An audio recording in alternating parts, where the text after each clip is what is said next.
Welcome to the First Time Facilitator podcast. Whether you're a first-time facilitator or a seasoned pro, listen in for tips and tricks to make a bigger impact at the next workshop you deliver.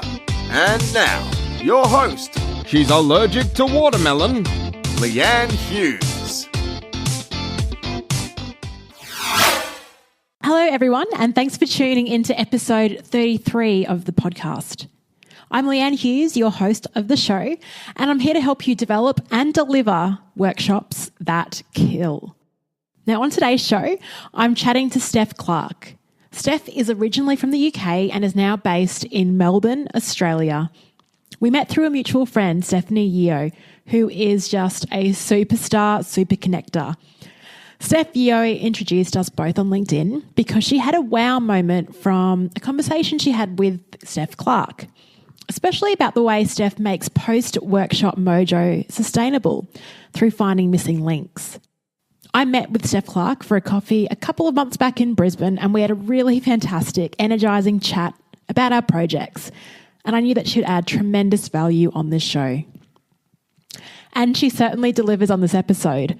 We cover so many topics ranging from how an accountant pivots into learning and development and how she grappled with being a first-time facilitator.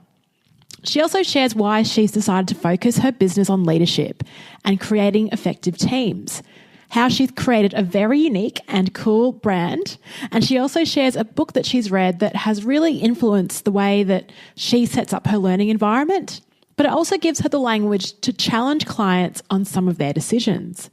If you like what you hear and you're based in Melbourne, Steph also hosts the Future Leaders Collective, a meetup in Melbourne for emerging leaders across industries to come together and learn, collaborate and hear from other successful professionals. Definitely one to check out. All the show notes for this episode are at firsttimefacilitator.com/episode 33. And if you'd like to keep in touch with the show, make it easier for yourself and hit that subscribe button in your favourite podcast player, or keep up to date with the show by signing up to my monthly newsletter called The Flip Chart, which you can find at firsttimefacilitator.com. Now, on to the show. I'd like to welcome to the First Time Facilitator podcast, Steph Clarke. Steph, welcome to the show. Thanks, Leanne. Hi. Hi.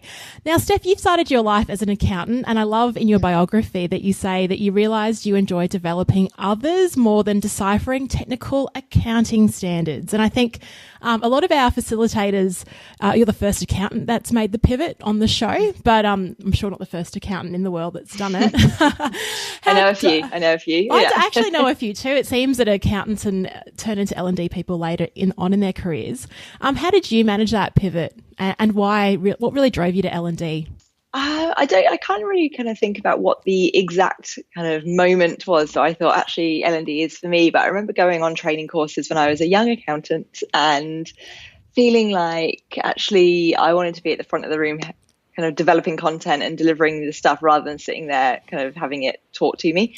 And maybe that's a slight on some of the people who were delivering incredibly dry accounting topics.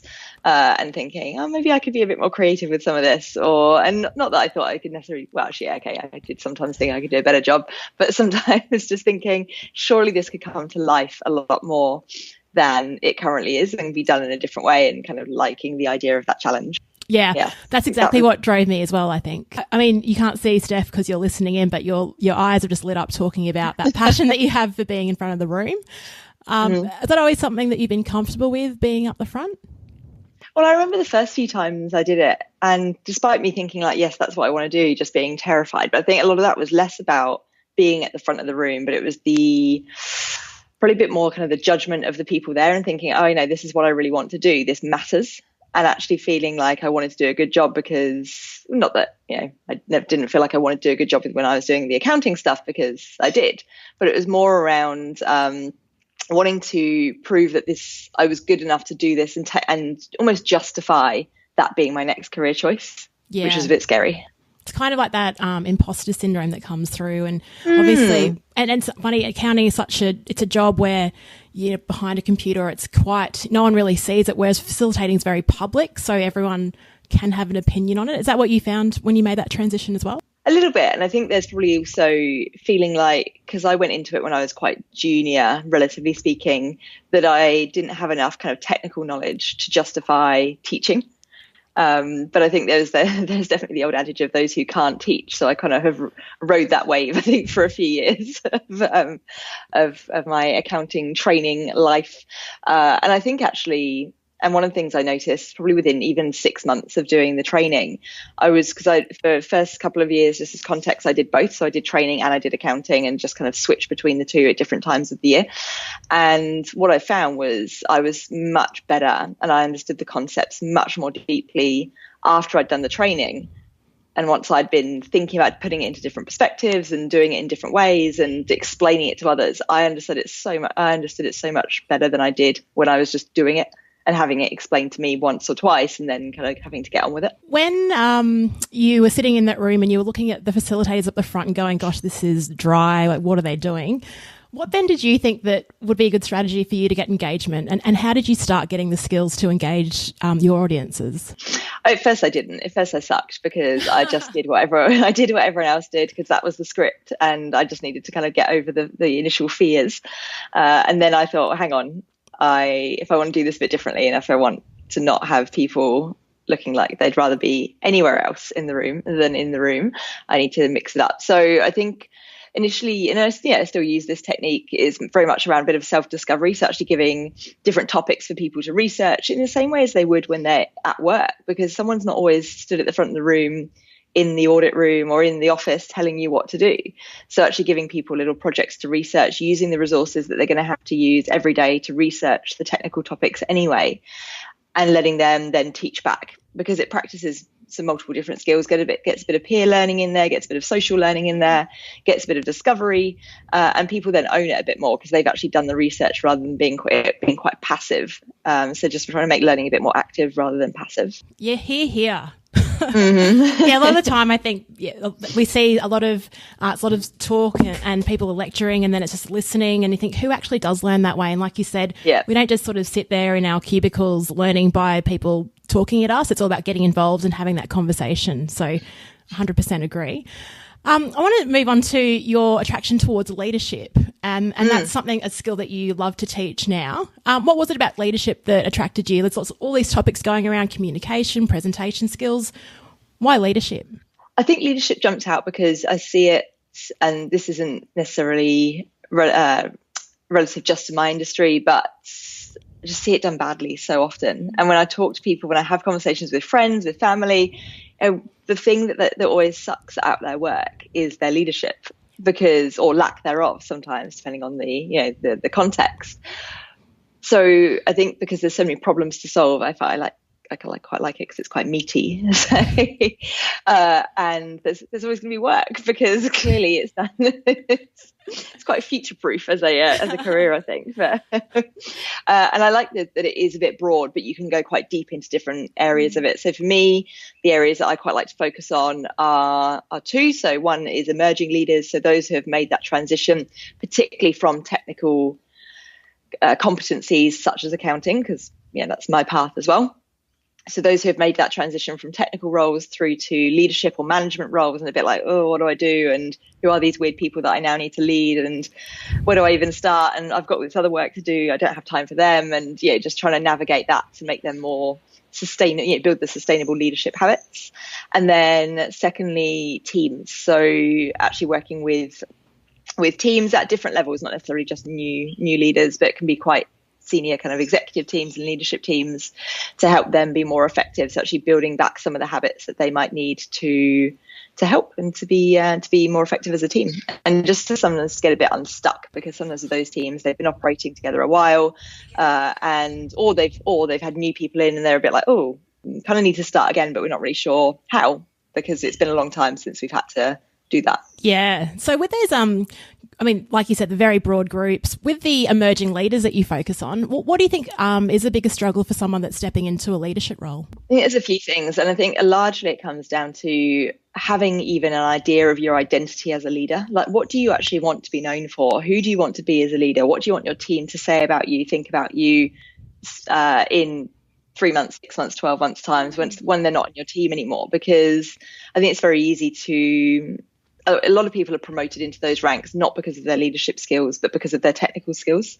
So that is what they identify with. It's what they've been rewarded for. It's what they've been recognized for. It's what they think and know that they are good at, and they are, which is great. But those things are not going to make you a great leader. So it's being able to help them identify what they want to be as a leader. And for a lot of people, again, depending on industry, that's quite an alien concept because it's quite fluffy. It's a bit ambiguous. It's a bit airy-fairy, whatever. They've not really thought about themselves in that way. And to be honest, a lot of them, or not a lot of them, but a number of them don't necessarily even want to be a leader.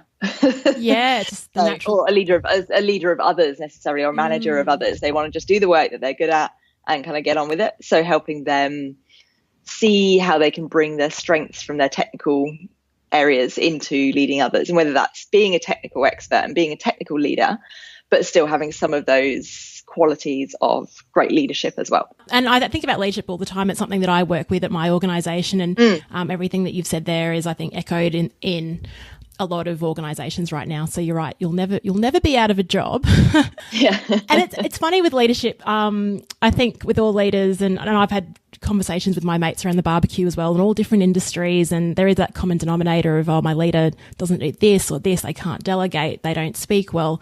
And I think a leader these days has a lot of different hats to wear. They've got to champion diversity initiatives. They've got to champion safety, environment standards. It can seem really tough, I guess. It might seem like we're asking too much of a leader, or we're trying to create a type of a unicorn, perhaps. What do you think about that? Do you think there's a lot of crazy expectations on leaders, or what should someone do?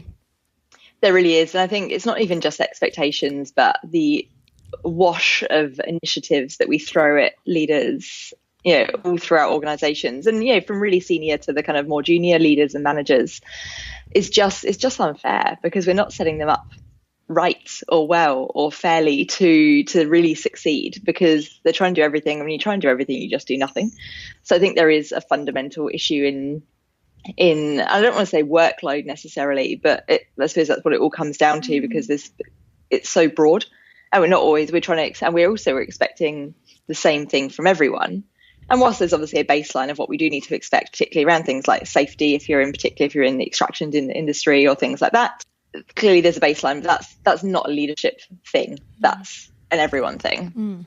But when we come to the leaders, we do need to think about maybe differentiating slightly more and thinking about, well, what strengths and what are people going to be great at bringing to the organisation, and fostering or championing in the organisation, and maybe expecting less of everyone to do everything.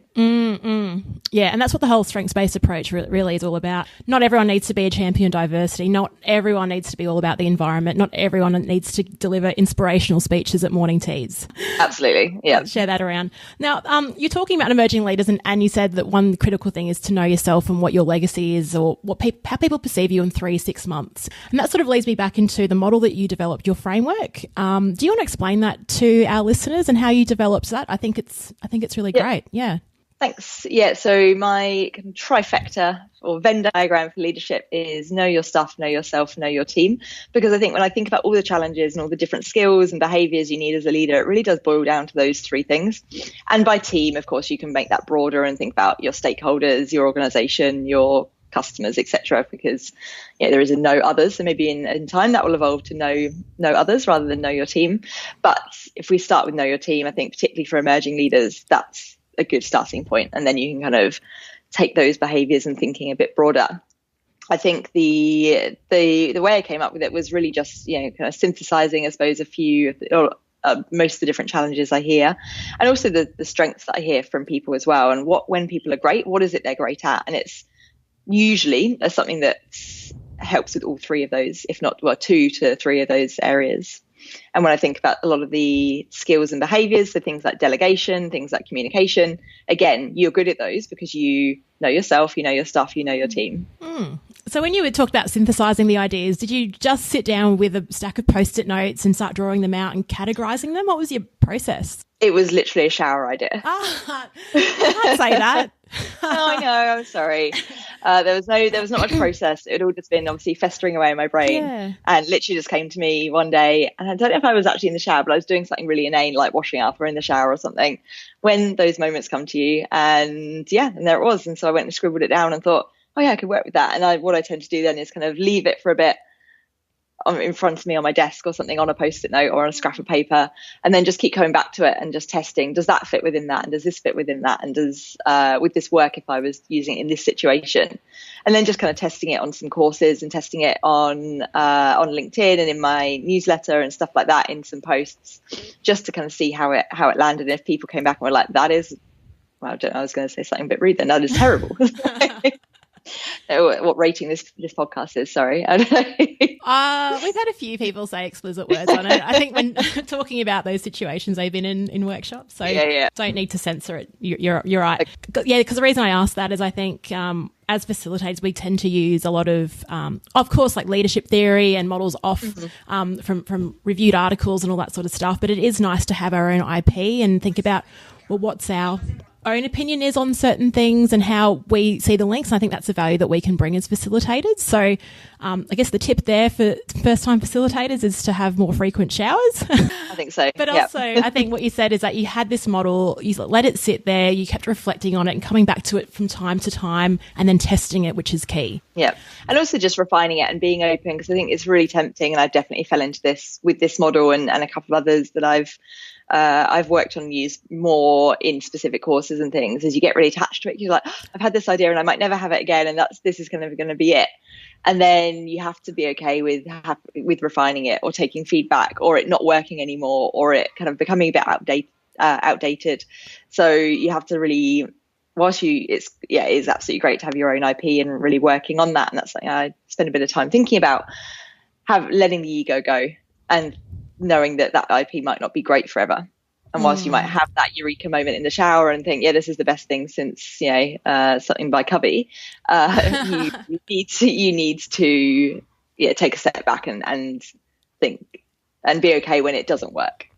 Yeah, and that's hard sometimes when you are so attached. But I guess, and I was talking to a really great leader at my business, and he said, when you put an idea at the table, you've just got to be prepared to sort of step back and let the criticism come in and the feedback flow, and just don't be attached to it. I thought that was really great advice. You mentioned Covey there, and growing up for me, his book, 7 Habits, was one of my favourite books growing up, and still is. Are there any books that have really impacted you professionally, I guess both in your facilitation sense, but as the way that you, I guess, live and run your life? Mm-hmm. I like the way you say growing up, like you're like a 10-year-old reading 7 Habits of, was that? Well, his son, Sean Covey, had 7 Habits of Highly Effective Teens. So I did think I read it as an 11-year-old. Yeah, it was actually a very... Yeah. So I didn't read the Stephen's version until I was a bit older. But Sean's version, same, but just the language was written in a really I didn't know that. Oh, nice. Overachieving. I love it, Leanne. I think it was a Christmas present, so I'll have to thank my dad for that. Yes, so the books, and actually there's one I've read really recently, and I keep waxing lyrical about it on LinkedIn and on some blog articles I've done, is The Art of Gathering by Priya Parker. And I think as a facilitator, it's quite a new book. I think it actually only came out earlier this year. But as a facilitator, it's really changed the way I think about why we get people together. And not just change the way I think, but really put some language for me around some of the uneasiness I have sometimes when some groups come together, and some of the language around why I don't feel that some things are useful or helpful. And she just really helped to kind of go, and this is why. And I'm like, this is why. It's always just been like a bit of a weird feeling, and I've not been able to really articulate. So for example, it's a bit abstract at the moment, I realize. So it's a bit of an example. So when you've got a team together and there's people in the room that shouldn't be in the room for the conversations they're having, and that it's not quite working, but you don't really know why, but you kind of do know why, because it's those 1 or 2 or 3 people. But what this book really does is it almost gives you the confidence to go back to whoever the kind of stakeholder is and say, let's go through the list and actually talk about why each person is there, and actually have them articulate, we've had to kind of invite that person because of some legacy thing, or some, we invite this person, we have to invite that person, whatever that kind of usually political reason is. And then just being able to challenge them and say, well, if this is what we're trying to achieve, and actually having a really clear purpose on what is it, why are we bringing this particular group together? is having these 1 or 2 or 3 people there, is that going to help us get closer to or further from our goal, our objective, our mission? And using that then as the catalyst to uninvite some of those people.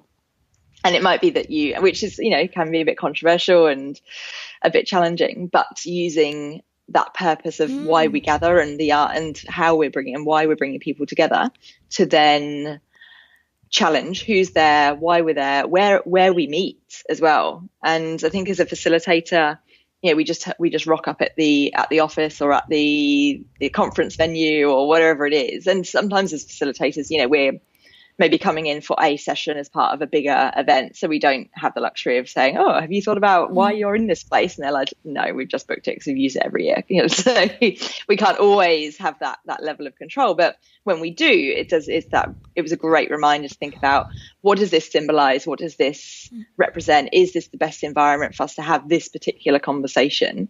Because, for example, if we want to talk about the future of the company, is sitting in the company's mahogany panelled boardroom with pictures of all the old presidents and chair people and all the rest, is that really getting us in the mindset of the future of this company? Maybe not. Maybe not, no. That's really interesting, because I've actually looked at participant lists and gone, I'm actually physically scratching my head. And I do ask the question, but it wasn't in the way where it referred back to the purpose or saying, is it bringing us closer to the purpose, and to continue iterating that. I wasn't too sure how to challenge it, or if it even was my place as a facilitator, because I'm trying to serve you. If you think that's the best move, maybe that's the best move. But I think if we're there to drive the best outcomes, we need to start taking accountability and ownership of who's in the room, what's the environment like. Yeah. And I think and it's a great point you raise, Leanne, because as a facilitator, or as any subject matter expert, whether it's of the skill as a facilitator or the subject matter of the content, you're there to have an opinion, you're there to be the expert. So if you are the facilitator, that is exactly the kind of thing that we should be having an opinion on, challenging our clients or our organizations, either internal or external clients on, because if we want to get them, we're there to help them get the outcome, not just to walk them through a process or walk them through a conversation. That's part of it. But there is a much, much bigger environment and ecosystem that we are part of and that we can control to get that outcome. And that's how we start adding more value as facilitators. Absolutely. Yeah. Absolutely. Yeah. So talking about conference locations and venues, have you presented at any sort of X Factor or participated in any great conference locations? I was thinking about this because you had this on, I can't remember if it's Facebook or LinkedIn or Instagram. One of the social media today. Yeah, it was Instagram. Yeah, you had some glam picture. And I was really racking my brain. I think, unfortunately, having delivered a lot of accounting training, there's the locations weren't always super imaginative. So a lot of hotels are very boring walls and windowless rooms and things like that. I've been some really cool locations. I've been all around the world to deliver different training when I was both in the UK and when I was here. So I've been to Singapore, a couple of times in Singapore, Shanghai, Seoul, not just places beginning with S, Hong Kong, all around Australia, quite a few places in Europe, so Germany, the Netherlands, the US. So I've been really lucky to travel a lot with my facilitation, but most of those in fairly uninspiring offices and locations, unfortunately. They should just get rid of any windowless room. It should just be banned. Yeah, I know. A few nice kind of country clubs and golf clubs in the UK, because that was often our conference venues were in those kind of locations. You drive out to the country, and because they're usually a bit bigger as well. But sadly, nothing super glam. We've had some cool places where there was footballers or some kind of celebrity staying in the same place, and all the participants got really excited and just following, to try and find whether if they could get spotted and selfies with whichever footballer was there. That sounds like you didn't need to do any kind of energizer if you've got celebrities staying in your hotel room. Exactly. Yeah. So you've had great experiences because you've worked for this global company. Now you're also a side hustle. Some people don't like the word side hustle, but you've got a side project that's happening. And I've got to say that I love your branding. So in your email signature, you've got these really cool, your icon of red glasses. Can you talk us through how you started branding yourself and figuring out your brand story and all that for facilitators that are trying to make that transition from corporate to running their own show? Yeah, and I think for me it was a bit of turmoil in trying to pin down what my area was going to be, because as a bit of someone who's a bit of a jack of all trades and likes to have fingers in, and the thing for me that and for about 3 or 4 months just made me feel a bit sick just thinking about niching, or niching if you're American, niching, because was just that idea of kind of cutting off different options. And when I realized that actually, no, I'm not cutting off different options. I'm actually just specializing or focusing on one or two for now. And in a year, 2 years, 3 years, whenever, I can always transition, because I'll have a client base and I'll have all these different contacts. So if I want to then focus a bit more on presentation skills, which is another thing I really love to teach, but didn't want to necessarily do right now, well, then it's quite an easy transition, because it's like, oh, we've seen Steph present. She does leadership stuff. Oh, she's a great presenter. Oh, great. Yeah, she would be great to get her to do some presentation. So actually thinking about the evolution of almost the life cycle of the business, rather than just what I'm doing for the next 3, 6, 12 months. So that was the first hurdle, was to kind of get over my innate fear of boredom and of lack of variety, which was a bit of a problem. Psychologists, please apply within. And then thinking about the brand and what I wanted to, sort of building the website and all those kind of things. So first of all, started with just writing some blogs and just thinking about getting a voice and building the brand voice and the brand opinion, and what topics I wanted to talk about and which ones flowed a bit easier than others, and where I wanted to, put a bit of a stamp. And then from there thought, well, okay, I should probably need some kind of logo. And so I was sort of umming and ahhing and looking at different things. And then also the big decision was, do I brand without getting into the kind of the back end of the business too much, but do I brand, do I actually start a business and kind of an incorporation, or do I go more sole trader and with my own name? And looking at kind of both the pros and cons of both, and really thinking, for this point in what I'm doing, I want to be Steph Clarke, and that's the brand to be, rather than necessarily at the moment a business or a company name. So that was the other thing to determine as well. And obviously there's questions around, are you going to go and do you want to go and hire people immediately and have people working for you, or franchise, in which case maybe go down the business and having a brand name. Otherwise, if it's going to be you flying solo for a while, maybe that's the your name. And then the glasses kind of happened again. It was a bit, I don't know if it was quite a shower idea. And I think it was even my boyfriend, I'm sure he'll take credit for it anyway. When I was thinking about, well, what is it that makes me me? And I think I had my glasses on at the time. And so, a bit of a slightly statement-y piece. And I was looking at different icons, because I really love kind of iconography, and rather than kind of more detailed images. And I think at a sort of similar time, we were like, oh, what about my glasses? And then kind of got a little icon of one just on Keynote in their icon kind of catalog, and then made it red. I was like, yeah, this could work. So what I did was I went on to Fiverr and just asked someone, sent a photo of my glasses, and I was like, make this into an icon in this color red. And there we were. So clever. So clever. I like that you really thought about your life cycle of your business, because I know in Australia, a lot of people don't think of it until they have to get register, and they're like, oh, am I a sole trader? Am I a business? What am I? And they sort of wait for the governance to apply before actually proactively thinking, where is this business going in the future? It's interesting you talked about specializing as well, and just starting somewhere, getting clients, and then expanding. I think that's a really nice approach.